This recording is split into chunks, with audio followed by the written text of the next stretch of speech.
আমাদের এই কোর্সটা যেটা যে ইঞ্জিনিয়ারিং ড্রয়িং,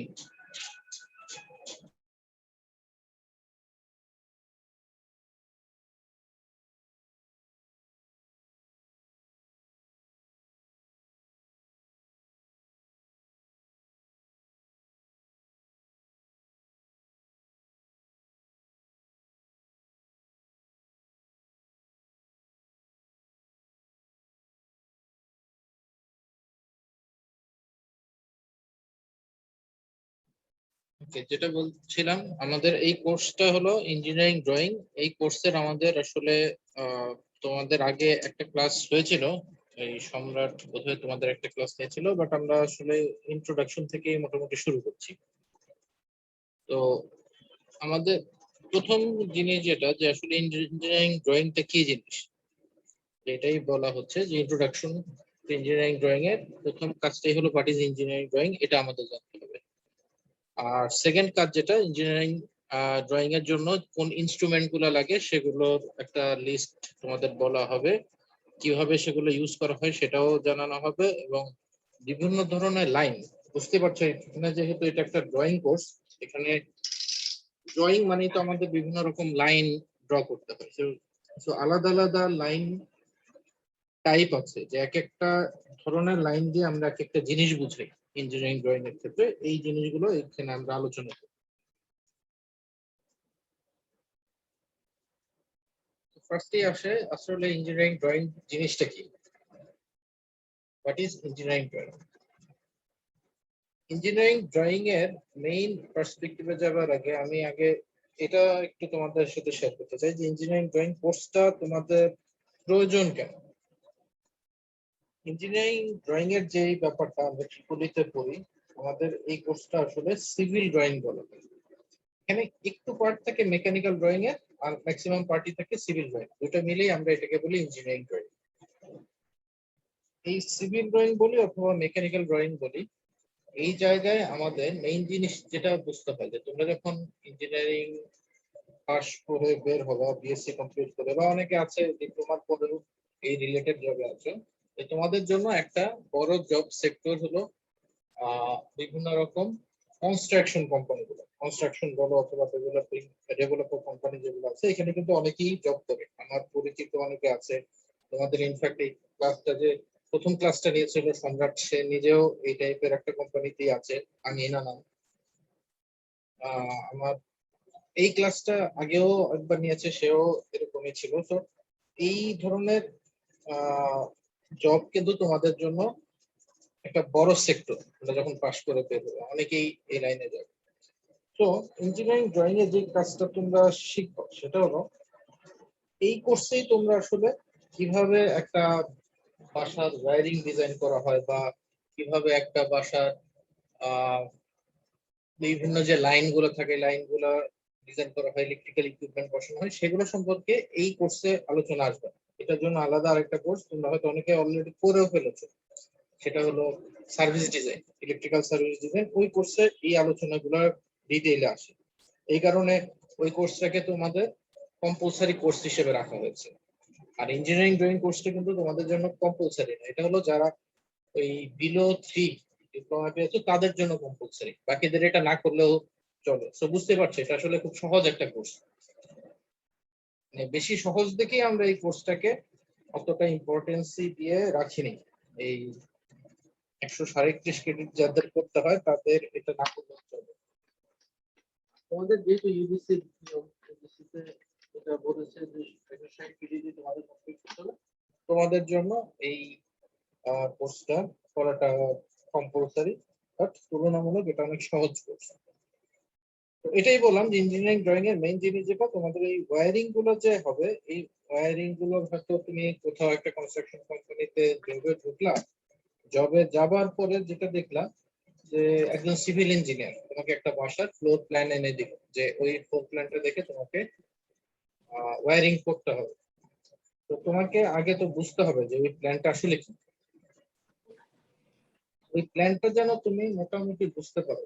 অথবা এমন একটা কোম্পানিতে তুমি জব করছো, সিভিল ইঞ্জিনিয়ারিং না, মেকানিক্যালের কথা বলছি, যে যেখানে হয়তো একটা ক্লাস করতেছি। মেকানিক্যাল হয়তো একটা কোনো আমার সাথে ইকুইপমেন্ট কথা বললে তৈরি করা হবে, মেকানিক্যাল কোনো ইকুইপমেন্ট তৈরি করা হলে সেখানে হয়তো কোনো ইলেকট্রিক্যাল ইঞ্জিনিয়ারিং এর হেল্প দরকার। সেক্ষেত্রে তোমাকে ওই মেকানিক্যাল যে ডিভাইসটা তৈরি হচ্ছে সেটা তোমার কাছে নিয়ে আসা হলো ডিজাইন, যেন ওটা দেখে বুঝতে পারো যে আসলে কি ডিজাইন করা হচ্ছে।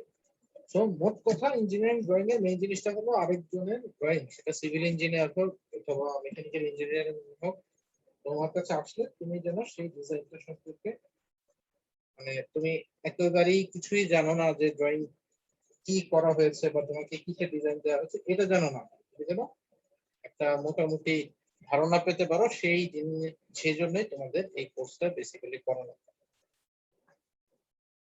এই কোর্সের মধ্যে যে জিনিসটা হবে যে প্রথমে দেখানো হলো যে আমরা সবকিছু আসলে 3 ডাইমেনশনাল একটা এক্সিস এর মধ্যে চিন্তা করব। তো এটা চিন্তা করার জন্য যে তোমরা স্ক্রিনে দেখতে পাচ্ছ একটা অবজেক্ট আছে, এই অবজেক্টের বিভিন্ন প্লেন থেকে দেখতে কিরকম সেটা তোমরা কিন্তু এই ড্রয়িং থেকে বের করতে পারবে। এই জিনিসটা তোমাদের ইনফ্যাক্ট শেখানো হবে যে একটা অবজেক্ট আছে, এই অবজেক্টটার সাপোজ আমি বললাম যে এই পাশ থেকে যেটা দেখছি সেটা ফ্রন্ট ভিউ, উপর থেকে যেটা দেখা হচ্ছে আমি একটু দেখাই, এই দিক থেকে যেটা দেখা হচ্ছে সেটা হলো ফ্রন্ট ভিউ, যেটা উপর থেকে দেখা হচ্ছে সেটা টপ ভিউ, যেটা এই দিক থেকে দেখা হচ্ছে সেটাকে আমরা বলি রাইট ভিউ, এই পাশ থেকে যেটা দেখা হবে সেটা হলো লেফট ভিউ, এই দিক থেকে যেটা দেখা হবে সেটা হলো ব্যাক ভিউ, আর নিচে থেকে যেটা দেখা হবে সেটা হলো বটম ভিউ। তো প্রত্যেকটা অবজেক্ট দেখার এরকম 6টা আলাদা আলাদা সেকশন আছে, মানে 6 দিক থেকে আমরা দেখতে পারি। তো এর উপর বেস করে আমরা এই ফিগার গুলা ড্র করি। এই পার্টিকুলারলি এই জিনিসটাকে বলা হয় অর্থোগ্রাফিক ভিউ। এই সবগুলা মিলে যে আমরা বের করি, আমরা অনেক সময় আছে যে তোমরা দেখো তোমাদের ইনফ্যাক্ট এই কোর্সের যখন কুইজ হবে, কুইজে গেলেও তোমাদের এরকম একটা অবজেক্ট দিয়ে দিলাম যে এটা অর্থোগ্রাফিক ভিউটা আঁকো, অথবা 6টা না হোক তোমাকে বললাম যে টপ ভিউ আঁকো আর ব্যাক ভিউ আঁকো। তো এটা যেন তোমরা বুঝতে পারো, যখন আমরা আসবো এই টপিকে, এটা আজকের ক্লাসের টপিক না, এটা পরে ক্লাসে আসবো, তখন তোমরা এটা বুঝতে পারবে খালি। তো এই হলো একটা জিনিস যে বিভিন্ন প্লেন থেকে দেখে বুঝতে পারাটা এখানে গুরুত্বপূর্ণ, এই অবজেক্টে। তারপর এর ডাইমেনশন গুলার ব্যাপার আছে যে এখানে আসলে কোনটা কত আমরা স্কেলিং করে নেই, যে অনেক সময় স্কেল করে ছোট সাইজের ড্র করি। পুরো একটা বিল্ডিং যখন ড্র করা হবে, কাগজ তো আর বিল্ডিং এর সাইজের হবে না, সো এটাকে আমরা ছোট করে একটা পেপারের মধ্যে যেন আমরা সাইজে নিয়ে আসতে পারি, সেজন্য আমরা এটাকে স্কেলও করি। তো স্কেলটাও আমাদের বুঝতে হবে যে কিভাবে স্কেল করা হয়। এবং এটা করার দরকারটা কি, যে যখনই ধরো কেউ ড্র করবে এরকম অর্থোগ্রাফিক ভিউ, একজন ড্র করে কোন একটা অবজেক্টের অর্থোগ্রাফিক ভিউ ড্র করে আরেকজনকে দিল, সে যদি প্রপারলি এই ড্রয়িং এর ব্যাপারগুলো ভালো বুঝে, সে আবার এই অর্থোগ্রাফিক ভিউ বিভিন্ন প্লেনের ভিউ গুলো দেখে আসলে অবজেক্টে কি ছিল সেটাকে সে বের করে নিয়ে আসতে পারবে। একজন তাকে 6টা প্লেনের ভিউ দিয়ে দিল, আরেকজন সেই 6টা প্লেনের ভিউ দেখে বুঝতে পারবে আসলে অবজেক্টটা দেখতে কিরকম ছিল। এই জিনিসটা একটা ইম্পর্টেন্ট, এবং এই ব্যাপারগুলো কোথায় কোথায় ইউজ করা হয় দেখো। প্রথমে দেখালো যে ম্যানুফ্যাকচারিং, যেটা শিপ ম্যানুফ্যাকচারিং এ ইউজ করা হয়, অটোমোবাইল ম্যানুফ্যাকচারিং এ ইউজ করা হয়, এই বিভিন্ন যে প্লেনের ভিউ এগুলো কিন্তু এখানে খুব গুরুত্বপূর্ণ। কনস্ট্রাকশন সাইডে ইউজ করা হয়, আমরা যে ফ্লোর প্ল্যান সেটাও সাধারণত টপ ভিউ থেকেই দেখি। এরপর আসবে হলো আমাদের ড্রয়িং এর জন্য কি কি ইকুইপমেন্ট দরকার হয়, সেটার একটা লিস্ট এখানে দেওয়া আছে। তো প্রথমে এই পর্যন্ত যেটা আলোচনা করলাম সেটা হলো আমরা আসলে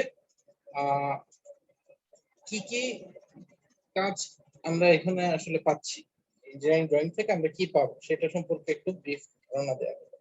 এখন যেটা আসবে যে ইঞ্জিনিয়ারিং ড্রয়িং এর যখন আমরা ল্যাব করি, এখন তো অনলাইনে হচ্ছে, জিনিসটা অনেক সহজ হয়ে গেছে। যখন আমরা অন ক্যাম্পাস করতাম তখন আসলে এইসব ইকুইপমেন্ট ইউজ করি আমরা করতাম। আমাদের বনমি ক্যাম্পাসে 10 তলায় 1000 লিফটের 9 আর কি, লিফটের 9 এর 1006 number room, 1003 number room, 1003 number রুমটাই কিন্তু ইঞ্জিনিয়ারিং ড্রয়িং এর ল্যাব হিসেবে ইউজ করা হয়। তো সেখানে আমাদের এইসব ড্রয়িং কিছু ইকুইপমেন্ট আছে, এক সেট হলো টিচারের জন্য থাকে, সেটা ল্যাবের থাকে, এবং বাকি যে স্টুডেন্টদের জন্য এগুলো তোমাদের নিজেদের কালেক্ট করতে হতো। এখন অনলাইন দেখে এই কাজটা আসলে তোমাদের জন্য একটু সহজ হয়ে গেছে, তো তোমাদের এখন আর সবকিছু কালেক্ট করতে হবে না। তাহলে ইকুইপমেন্ট গুলো কি কি আছে সেটা আমরা একটু ডিটেইলে দেখি। প্রথমেই আছে যেটা, সেটা হলো ড্রয়িং বোর্ড। ড্রয়িং বোর্ড বলতে আমরা যেটা সাধারণত বলি যে ড্রয়িং বোর্ডের জায়গায় আমরা ল্যাবে যেটা ইউজ করি সেটা আসলে ড্রয়িং বোর্ড, সেটা হলো ড্রয়িং টেবিল। ড্রয়িং টেবিলের বিভিন্ন রকম সাইজ আছে, বিভিন্ন রকম কোয়ালিটি আছে। আমাদের বনানী ক্যাম্পাসে যেটা আছে সেটা খুব ভালো কোয়ালিটি বলবো না, সেটা মোটামুটি কাজ চালানোর জন্য ইউজ করা যায়। বাট আমরা পার্মানেন্ট ক্যাম্পাসে গেলে এই ল্যাবটা যখন করব, এই ল্যাবের জন্য আমাদের রিকোয়েজিশন দেওয়া হয়েছে যেসব টেবিলের, এগুলো বেশ ভালো কোয়ালিটির টেবিল, একদম মোটামুটি সেমি প্রফেশনাল লেভেলের টেবিল যেন আমরা পাই, সেভাবে আমরা অলরেডি ইউনিভার্সিটি অফ ইন্ডিয়াতে রিকোয়েজিশনও দিয়েছি এই ল্যাবের এই জিনিসগুলো যেন উপরে করা। আর অন ক্যাম্পাস যখন আসলে এই কোর্সটা হতো তখন মোটামুটি অনেক বছরই মানে এই কোর্সটা আমি নিয়েছি। তো এই ল্যাবের এই যে এখনো যা দেখতে পাবা ল্যাবে গিয়ে, তোমরা যদি বনানী ক্যাম্পাসে যাও ওখানে যা দেখতে পাবো এগুলো আসলে আমি মোটামুটি কিনে টেনে এনে ওখানে গুছিয়েছি। আবার বনানী থেকে যখন আমরা পার্মানেন্ট ক্যাম্পাসে শিফট করবো, আমাদের যে ইমপ্রুভ ল্যাবের কথা চিন্তা করছি সেটাও আমি অলরেডি রিকোয়েজিশন দিয়েছি। দেখা যাক পাওয়া গেলে তো এটা ভালো একটা ল্যাব হবে ইনশাআল্লাহ। তো প্রথমেই আসলো ড্রয়িং বোর্ড। সাধারণত বোর্ড জিনিসটা ইউজ করে কেউ যদি পার্সোনালি নিজের বাসায় কাজ করতে চায় তখন, বাট যখন কেউ অফিসিয়ালি অথবা ইউনিভার্সিটিতে কাজ করতে যায় তখন আর বোর্ড না, তখন আমরা টেবিল ইউজ করি। তোমরা যদি ইন্টারনেটে সার্চ দাও ইঞ্জিনিয়ারিং ড্রয়িং টেবিল লিখে দেখবে অনেক রকম টেবিল আছে, এবং ওই টেবিলের মধ্যে বিল্ট ইন ফাংশন অনেক কিছু থাকে। এই যে এত কিছু যে ইকুইপমেন্ট দেখছো, অনেক সময় ভালো প্রফেশনাল লেভেলের যদি ড্রয়িং টেবিল হয়, এগুলো সব টেবিলের মধ্যে বিল্ট ইন অবস্থায় থাকে, স্কেল থেকে শুরু করে সবকিছু। তো এই একটা ইকুইপমেন্ট আমাদের গেল, সেটা হলো ড্রয়িং বোর্ড। তারপরে আছে হলো ড্রয়িং পেপার। ড্রয়িং পেপার জিনিসটা এটা তোমরা জানো, আমরা সাধারণত আর্ট পেপারকে ড্রয়িং পেপার হিসেবে ইউজ করি।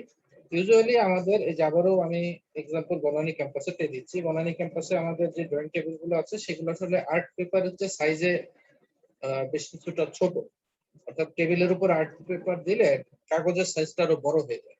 এই কারণে আমি সবসময় ওই ফিজিক্যাল ক্লাসের সময় স্টুডেন্টদের বলতাম যে একটা আর্ট পেপার কিনে ওটাকে মাঝখান থেকে দুই ভাগ করে দুইটা ল্যাবের জন্য ইউজ করতে পারা যায়। তখন যে হাফ যদি করা হয়, আর্ট পেপারের হাফ সাইজটা ড্রয়িং বোর্ডের মোটামুটি 70-80% সাইজ, তো ওইটা সুন্দর মতন বসানো যায়, তখন ওইটা দিয়ে কাজ করাটা সহজ, এবং দেখা যায় একটা আর্ট পেপার দিয়ে 2 দিন কাজ হয়ে গেল। তারপরে যেটা আছে সেটা হলো ড্রয়িং পেপারের পরে আছে পিন। সাধারণত ল্যাবের যেসব কাজ হয় সেখানে পিন ইউজ করা হয় না, কারণ পিন মানে বুঝতেই পারছো যে একটা টেবিলে যদি পিন ইউজ করা হয়, এটা তো আর একজনের টেবিল না, এখানে কয়েকশো স্টুডেন্ট বছরের পর বছর ল্যাব করবে। তো পিন যদি ইউজ করা হয় বোর্ডটা আলটিমেটলি নষ্ট হয়ে যাবে। ড্রয়িং বোর্ডের খুব ইম্পর্টেন্ট একটা জিনিস হলো এটাকে খুব স্মুথ হতে হবে। আমাদের ক্যাম্পাসের যেটা আছে সেটা কোয়ালিটি মানে খুব ভালো ফাংশনাল না হলেও স্মুথ, এই জিনিসটা ঠিক আছে। এটা বেশ ভালো স্মুথ একটা বোর্ড ড্রয়িং টেবিল ওখানে আছে। একটা বলতে টোটাল 23টা টেবিল আছে, 23 জন স্টুডেন্ট একসাথে করতে পারে। ক্লিপ, ক্লিপ জিনিসটাও আসলে ড্রয়িং বোর্ডের জন্য অ্যাপ্লিকেবল। বোর্ডে ক্লিপ বসানো যায়, টেবিলে ক্লিপ দিয়ে আসলে লাগানো পসিবল। মানে ক্লিপের মেইন কাজটা হলো ওই আর্ট পেপারটা যেন বোর্ডের উপর বা টেবিলের উপর একদম স্থির মতন বসে থাকে, এই জন্য আমরা এই ক্লিপ গুলো ইউজ করি।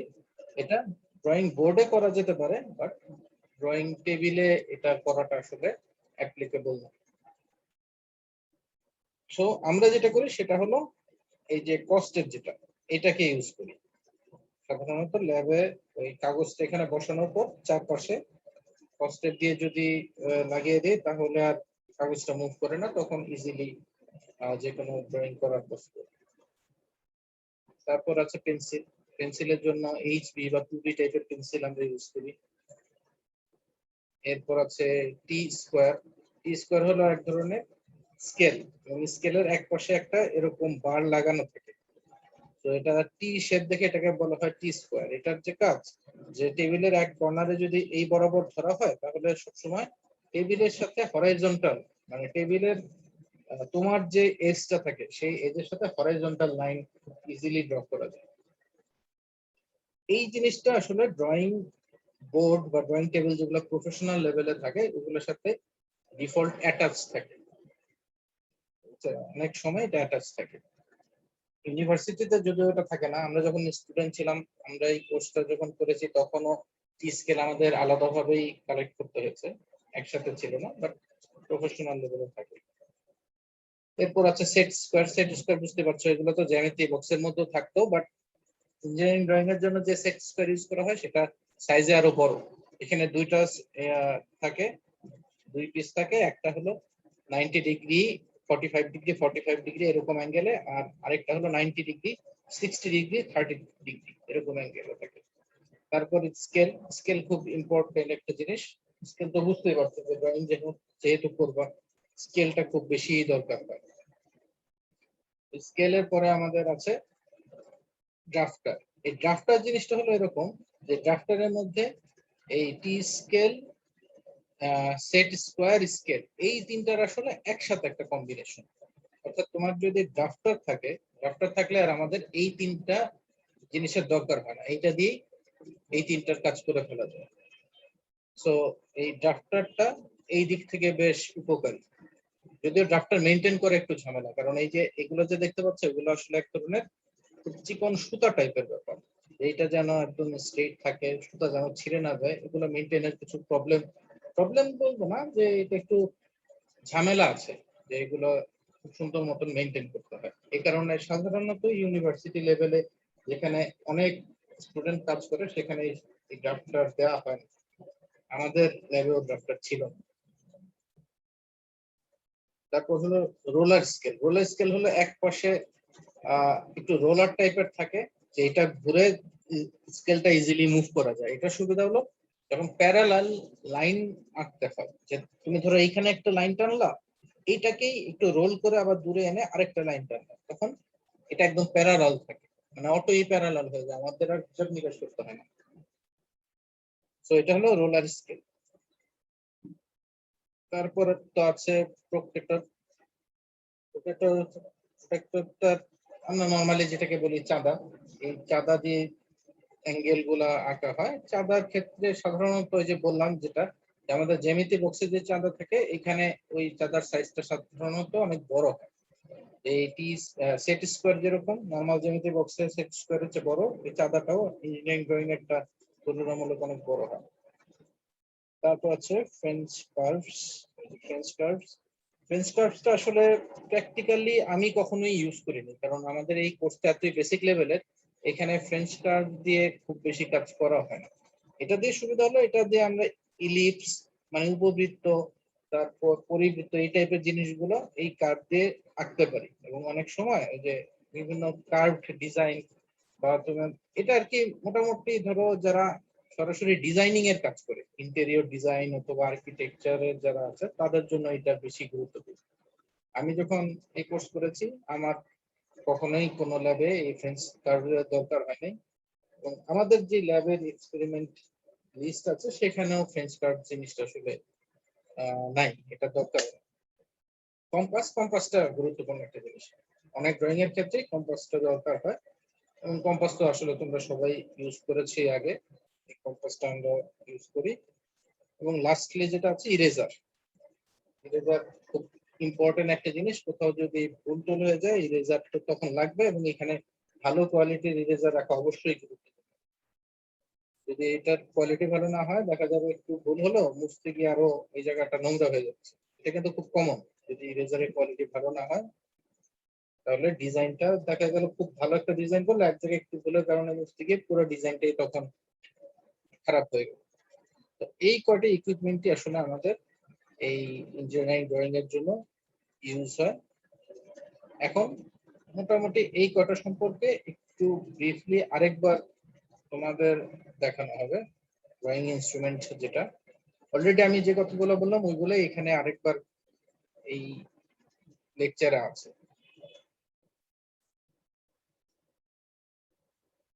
এই ডাইমেনশন গুলা খুব যে ইম্পর্টেন্ট এমন না, কারণ এখানে যে যেরকম ইউজ করে সেরকম। যে 25 মিলিমিটার বলে দিচ্ছে, দুই পাশে দুটা বিট টাইপের আছে, এটাকে একটু উঁচুতে রাখার জন্য, বাট আমরা টেবিল ইউজ করলে এটার দরকার হয় না। নর্মালি টেবিলটা যখন ইউজ করা হয়, আচ্ছা স্মুথের কথাটা লেখা ছিল, স্মুথটা খুব ইম্পর্টেন্ট, এটা যেন একটু অমসৃণ না হয়, এটাকে মসৃণ হতে হবে।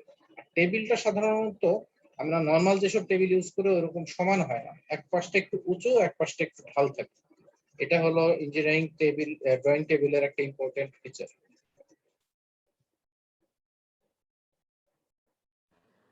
স্যার এই টেবিলটা তো একটা স্লপ থাকে না স্যার? হ্যাঁ, স্লোপ টাইপের, ঢালু থাকবে, একদিকে একটু উঁচু ঢালু থাকে। থাকে, হ্যাঁ। আমাদের ল্যাবে যেটা আছে, ওই যে বললাম 1006 নাম্বার রুমে, সেটাও একটু স্লোপ টাইপেরই আছে, ঢালু। আরেকটা জিনিস, এই যে যেটা বলা হচ্ছে সাইজ অফ পেপার ড্রয়িং বোর্ডের চেয়ে ছোট হতে হবে, এটা অলরেডি কিন্তু তোমাদের আমি বললাম যে আমাদের যে টেবিল গুলো আছে সেগুলো আসলে আর্ট পেপারের চেয়ে ছোট সাইজ। এই কারণে আমি সবসময় স্টুডেন্টদেরকে বলতাম যে ওই আর্ট পেপারই মাঝখান থেকে দুই ভাগ করে বসালে তখন এই টেবিলের চেয়ে একটু ছোট সাইজ হয়। তো এইভাবে যেন ওরা ড্র করে।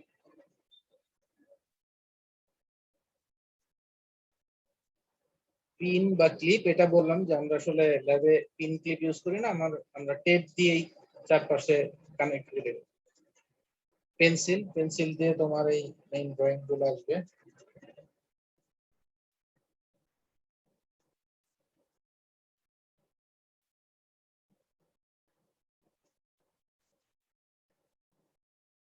পেন্সিলের ক্ষেত্রে দেখো, এই যে এইচবি, 2H, এইচ বিভিন্ন টাইপ আছে। এইচবিটা হলো দাগটা একটু হালকা থাকে, কিন্তু সুবিধা হলো কোথাও ভুল হলে খুব ইজিলি মুছে ফেলা যায়। 2বিটা আবার যত বি বাড়তে থাকে তত হলো দাগটা মোটা হতে থাকবে বা গাঢ় হতে থাকবে, কিন্তু ভুল হলে তখন এটাকে ঠিক করা তত বেশি কষ্টকর।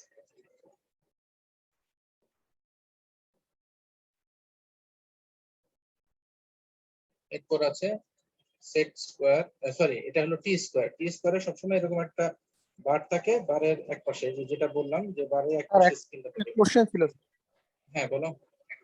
স্যার, যেটা হচ্ছে এইচবি টু বি, এইগুলা স্যার কি কি মেইন করে? এইচবি টু বি বিভিন্ন মার্কিং এলা পেন্সিল পাওয়া যায় স্যার, মূলত এইচবি এবং টু বি কি কি মেনশন করে আসলে? মানে এইচবি হলো এটা সবচেয়ে চিকন থাকবে, এবং এটা ওই যে মাঝখানে যে ইয়েটা থাকে, সীসাটা থাকে, সেটা হলো হালকা থাকে। এই কারণে এটা ভুল হয়ে গেলে খুব সহজে মুছে ফেলা যায়। 2B, 4B, 6B, 8B, অনেক বি কিন্তু আছে। যত বি বাড়তে থাকে তোমরা দেখবা মাঝখানে সীসাটা গাঢ় হয় আর মোটা হতে থাকে। মোটা ও স্যার, ও বি যত বাড়বে সেটা হচ্ছে স্যার ওই যে মোটা হবে না? মোটাও হবে, এবং ওই ইয়েটা লেখাটা তত গাঢ় হবে বা ড্রয়িংটা। গাঢ়। আচ্ছা আচ্ছা, বুঝতে পারছি স্যার। ওই যে পলিটেকনিকে আমাদের করাইছে, তো তখন এই এইচবি টু বি এইগুলা কিছু তেমন কিছুই দেখায় না আর কি, বলে না।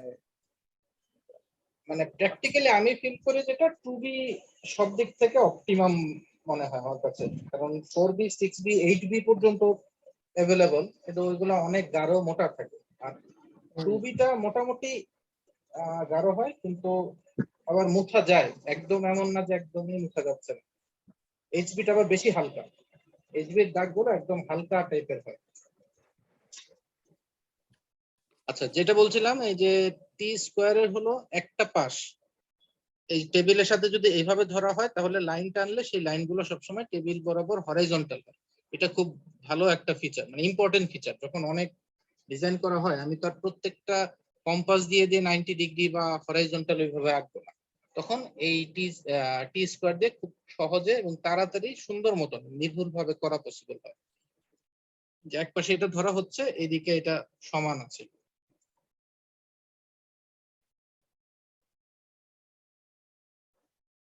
যে এখানে লাইন টানলে এগুলো সব হরাইজন্টাল হবে। তারপর আচ্ছা, সেট স্কোয়ারের দুইটা সেট, যেটা বললাম যে এই উপরেরটা যেটা আছে এটা দেখতে পাচ্ছ যে এটা 90 ডিগ্রি, এই দুইটা হলো 45 ডিগ্রি। আর এখানে যেটা আছে এটা 90 ডিগ্রি, এটা 60 ডিগ্রি, এটা 30 ডিগ্রি। তো অনেক সময় খুব সহজেই এই তিনটা কোণ আমরা এঁকে ফেলতে পারি। এবং এই তিনটা না, চারটা কোণ এখানে আসলে পাচ্ছি, একটা হলো 90, একটা 45, একটা 30, একটা 60। এই চারটা কোণ দিয়ে কিন্তু মানে যোগ বিয়োগ করে অনেকগুলা কোণই বের করা যায়। আমার যদি 75 দরকার, 75 ডিগ্রি আঁকতে গেলে আমার কত 45 আর 30, তার মানে এখান থেকে একটা 45 আঁকবো, তার সাথে এটা একটা 30 এঁকে দিব, দুটা যোগ করে দিলেই 75 ডিগ্রি হয়ে গেল। এরকম যোগ বিয়োগ করে খুব সহজে অনেক রকমের অ্যাঙ্গেল এঁকে ফেলা যায় এই দুটো দিয়ে। ওটাই দেখানো হচ্ছে যে এই দুটো এজ হলো 90 ডিগ্রি করে।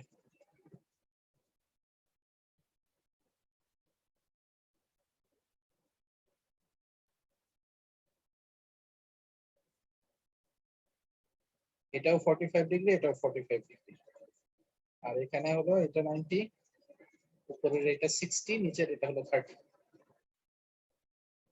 তো এটা দিয়ে ওই যে ওইরকম আমাদের প্রয়োজন মতন আমরা ইয়ে এঁকে নিতে পারি, অ্যাঙ্গেল এঁকে নিতে পারি, যেখানে 30 ডিগ্রি আঁকা হলো। তারপরে স্কেল, স্কেল তো বোঝাই যাচ্ছে, এটা ইম্পর্টেন্ট একটা জিনিস। আমরা যে কোনো লাইন টানতে গেলে এটা দৈর্ঘ্য কতটুকু হবে সবকিছু আমরা স্কেল দিয়ে করি। তারপর হলো প্রোটেক্টর, চাঁদা, চাঁদা দিয়ে আমরা আমাদের প্রয়োজন মতন অ্যাঙ্গেল কত ডিগ্রি আঁকতে যাচ্ছি সেটা এঁকে নিতে পারি। নর্মালি তোমরা জানোই চাঁদাতে হলো 0 থেকে 180 ডিগ্রি পর্যন্ত থাকে। তো এই রেঞ্জের মধ্যে যে কোনো অ্যাঙ্গেল আমরা খুব সহজে আঁকতে পারি চাঁদা দিয়ে।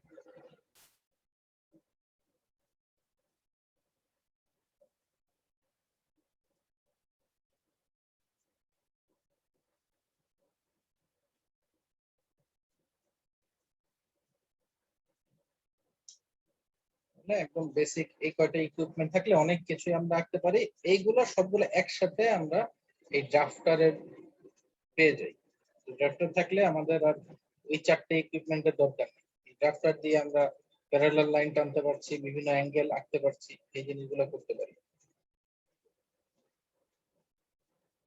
ড্রাফটারটা প্রফেশনাল একটা ইনস্ট্রুমেন্ট, এটা আসলে সাধারণত একাডেমিক জায়গায় খুব বেশি ইউজ হয়।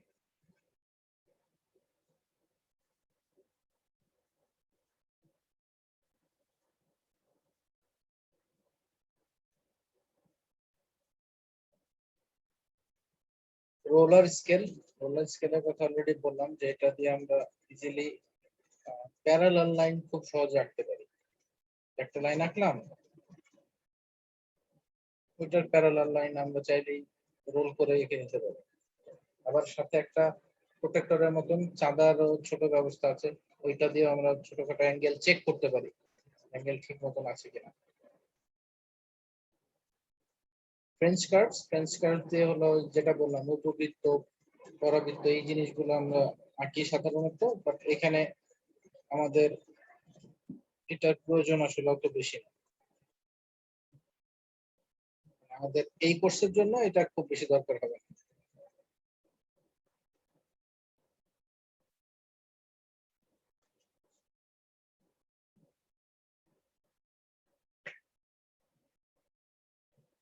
প্যারাবোলা, ইলিপস, হাইপারবোলা, এগুলো ফ্রেঞ্চ কার্ভ দিয়ে ইজিলি আঁকা যায়।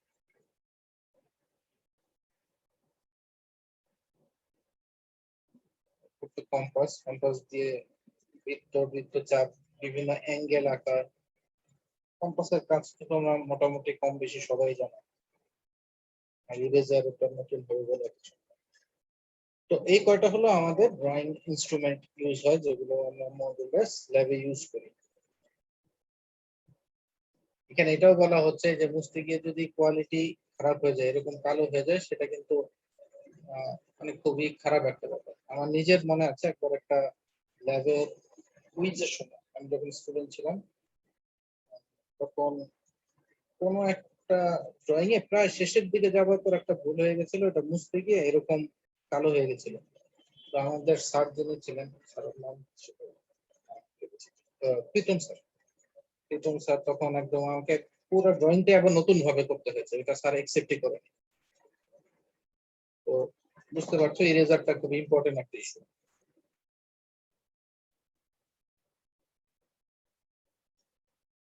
এখন আরেকটা ইম্পর্টেন্ট জিনিস, lines and types of lines, যে আমরা আসলে ড্রয়িং এ কোন কোন টাইপের লাইন ইউজ করি, এটা আমাদের ড্রয়িং এর বোঝার জন্য খুব ইম্পর্টেন্ট। লাইন দেখে আমরা বলতে পারবো যে এই লাইনটা কি আসলে আমাদের সামনে আছে নাকি মানে কোনো অবজেক্টের সামনের দিকে আছে না পিছনের দিকে আছে নাকি কোথায় আছে কিভাবে বোঝানো হচ্ছে এই জিনিসগুলো লাইন থেকে আসে।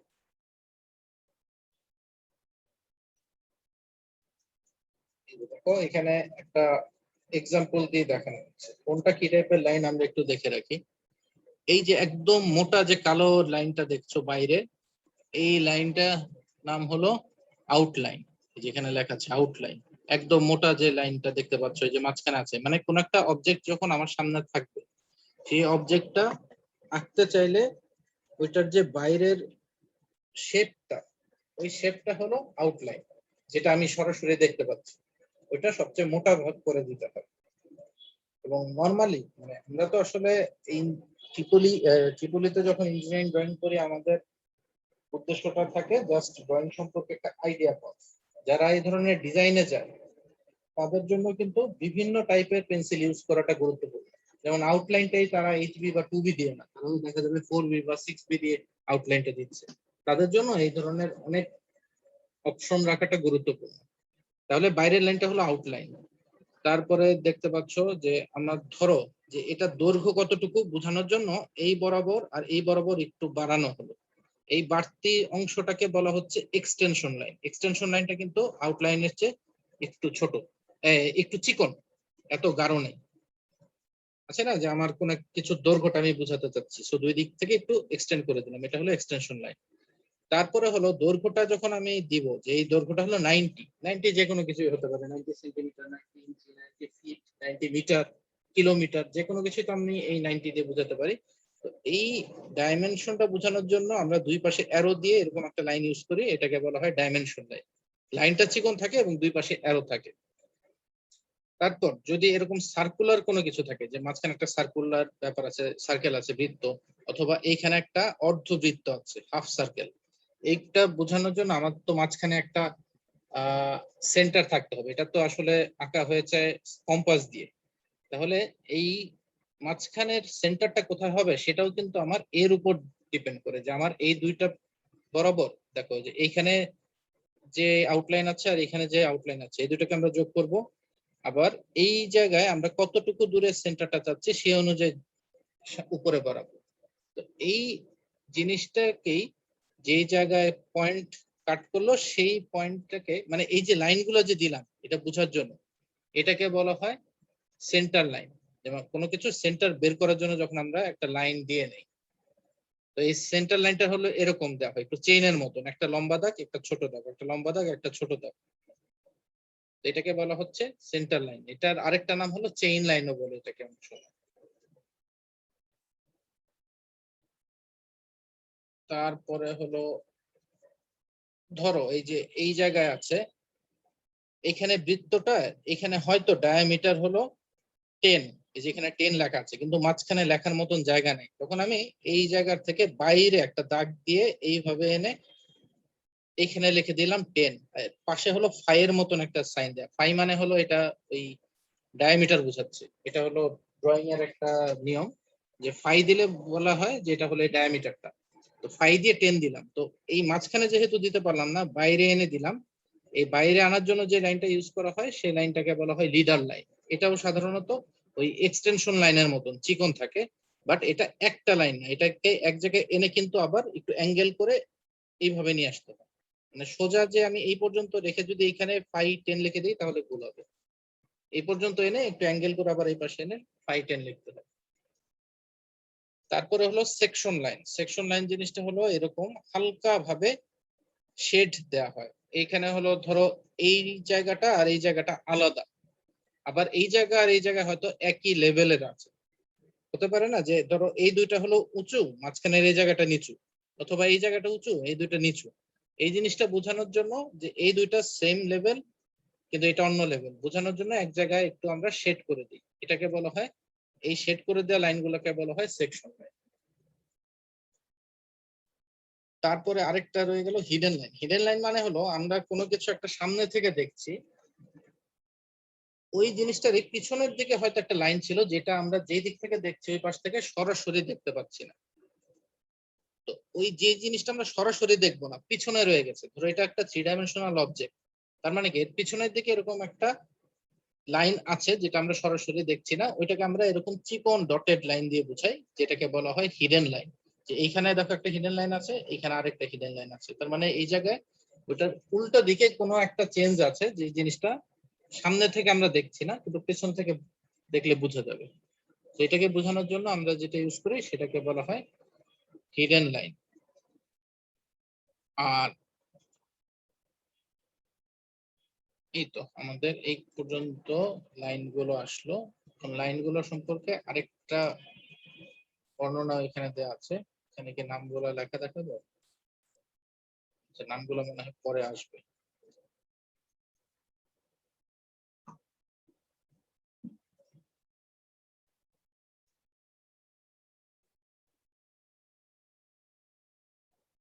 দেখো, এই যে আউটলাইন বোঝানোর জন্য থিক লাইন ইউজ করা হয়, এই যে এটাকে বলা হচ্ছে থিক লাইন। এই থিক লাইনটা আমরা আউটলাইন বোঝানোর জন্য ইউজ করি, যেটা মোটা একটা লাইন থাকে, এটা হলো থিক লাইন।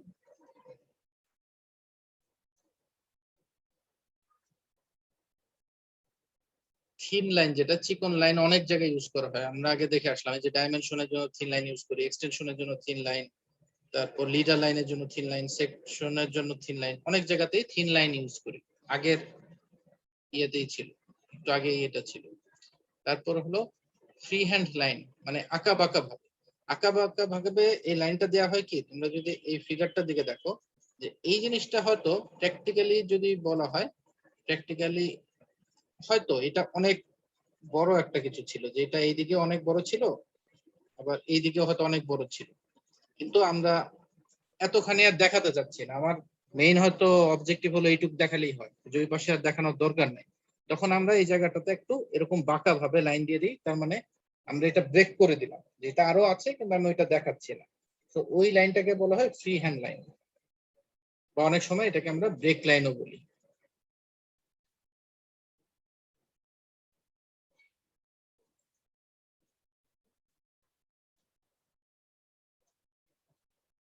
তারপরে হলো thin line with zigzag.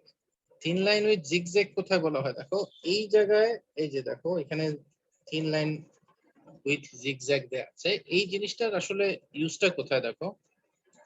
Suppose আমাদের একটা বড় লাইন আছে এরকম, ধরলাম এই লাইনটা হলো, ধরে নিলাম যে এটা দিয়ে আমি বুঝাচ্ছি এটা হলো 100 মিটার লেন্থ। তো আমার হয়তো শুরু থেকে এখানে 0 পজিশন, এখানে 100 পজিশন, শুরু থেকে 80 পর্যন্ত হয়তো কোনো চেঞ্জ নাই, যে এটা ধরলাম শুরু থেকে 80, এইটুকুর মধ্যে কোনো চেঞ্জ নাই, সব একই জিনিস। কিন্তু আমার যত চেঞ্জ আছে, বা আমার যত ফোকাস ফোকাস হলো এই 80 থেকে 100 পর্যন্ত। তার মানে কি আমার এই অংশটা কিন্তু টোটালি আকার না আঁকলেও চলে, যেহেতু এটা টোটালটা একই রকম, এখানে কোনো রকম আলাদা কোনো কিছু নাই। সো এটা আমরা যেটা করতে পারি, যে 0 থেকে 80 পর্যন্ত আমরা একটু এরকম জিগজ্যাগ দিয়ে দিব, একটু জিগজ্যাগ দিয়ে দিব, তার মানে বোঝা যাবে যে এটা আসলে অনেক লম্বা, কিন্তু আমরা ছোট করে আঁকলাম, যে আমার এতখানি দরকার নেই, আমি এটাকে যে ধরো এরকম দিয়ে দিলাম, যে এরকম দিয়ে দিলাম।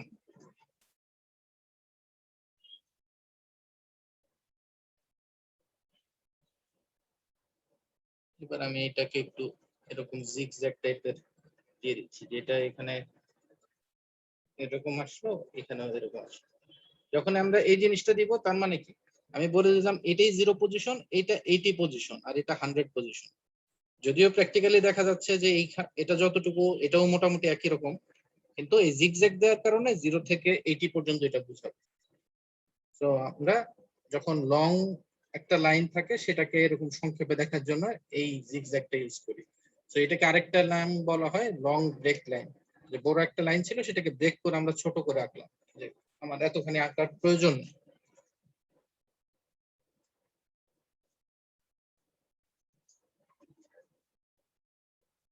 এই যে লং ব্রেক লাইনে এটা ইউজ করা হয়। তারপর হলো ড্যাশড লাইন, এটা অলরেডি বললাম, যেটা হিডেন লাইন আমরা এরকম ড্যাশ আকারে দেখাই, ছোট ছোট ছোট ছোট ডটেড লাইন করে দেই। এটা হলো যখন আমরা কোন অবজেক্ট পিছনের দিকে থাকে, আমরা সরাসরি দেখতে পাই না, ওইটাকে আমরা এইভাবে দেখাই।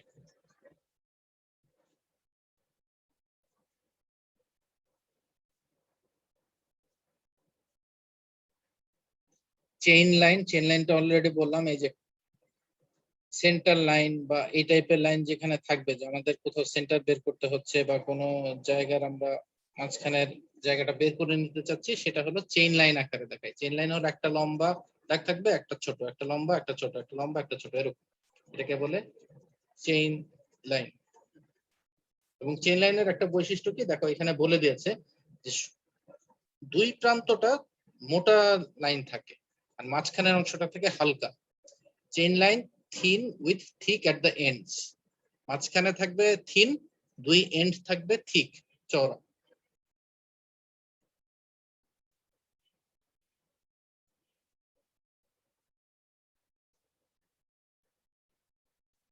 কাটিং প্লেন লাইনও এরকম, যে আমাদের প্লেনটা কোথাও কাট করা হলে আমরা ওইটা ইউজ করি।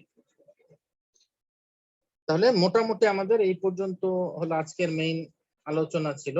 আজকে তোমাদের এই আলোচনায় আসলে কোনো ল্যাব ওয়ার্ক নাই, তোমাদের অ্যাসাইনমেন্ট পরে দেওয়া হবে, আজকের আর কোনো অ্যাসাইনমেন্ট নাই। তো আজকে যেগুলো আলোচনা করা হলো, প্রথমে ছিল ইঞ্জিনিয়ারিং ড্রয়িংটা কি জিনিস, এটা অলরেডি তোমরা দেখলা। ইঞ্জিনিয়ারিং ড্রয়িং আসলে প্রয়োজন আমাদের ট্রিপল একজন স্টুডেন্ট বা গ্রাজুয়েটের। স্যার তাছাড়া আরো অনেকেই এখনো জয়েন করতে বাকি আছে স্যার। আজকে আমি ওটা পাইছি আপনার কাছ থেকে, আমি দেখে ওদের কাছে সবাইকে দিয়ে দিচ্ছি স্যার, এরপরে নেক্সট ক্লাসে সবাই মনে জয়েন করবে। আচ্ছা ঠিক আছে স্যার আর আমাদের ক্লাসটা তো স্যার এই টাইমেই হবে 9টায় না স্যার? এই হ্যাঁ, 9টায়। সোমবার দিন রাত 9টায়। সোমবার না, মঙ্গলবার না, আজকে মঙ্গলবার। মঙ্গলবার দিন রাত 9টায় না স্যার? মঙ্গলবার। হ্যাঁ। তারপর ড্রয়িং ইনস্ট্রুমেন্ট গুলো সম্পর্কে বেসিক জিনিস বলা হলো।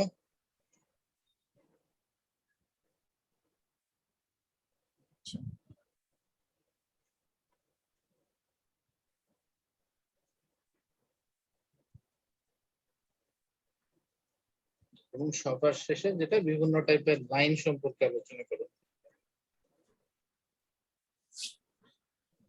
তোমাদেরকে আমি এই আজকের রেকর্ডটা দিয়ে দিচ্ছি, ভিডিওটার রেকর্ড, এটা তোমরা দেখে নিবা সবাই। লাইনগুলো সম্পর্কে আলোচনা হচ্ছে, ঠিক আছে? এখানে কারো কোনো কিছু আর বলার আছে, কোনো কিছু বোঝার?